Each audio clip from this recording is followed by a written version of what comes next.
one of the reasons why E&Y resigned as an auditor as part of the 8K filing was that there were some integrity issues that they found as part of trying to get some financial documents.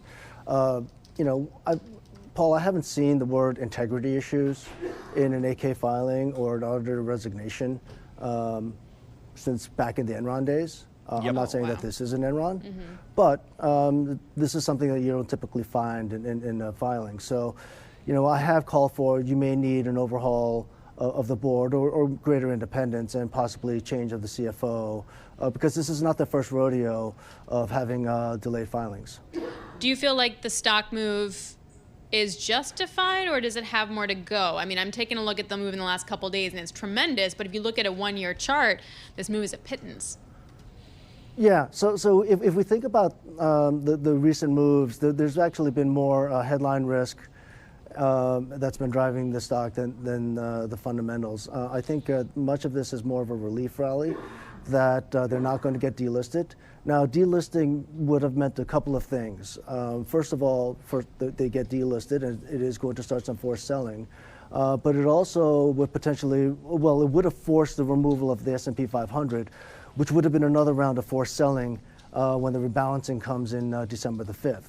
So that eliminates that risk for Supermicro, so there is some relief there. But they're still not out of the woods.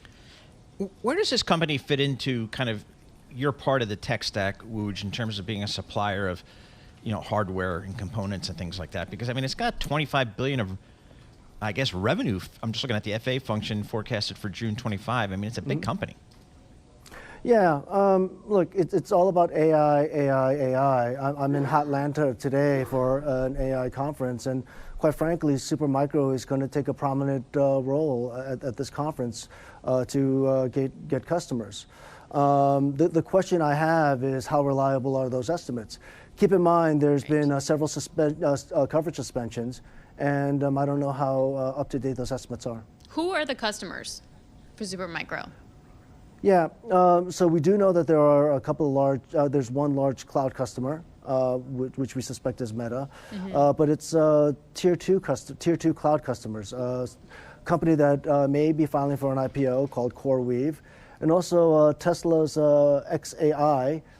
They bought probably about $1.5 billion in equipment from Supermicro this past year.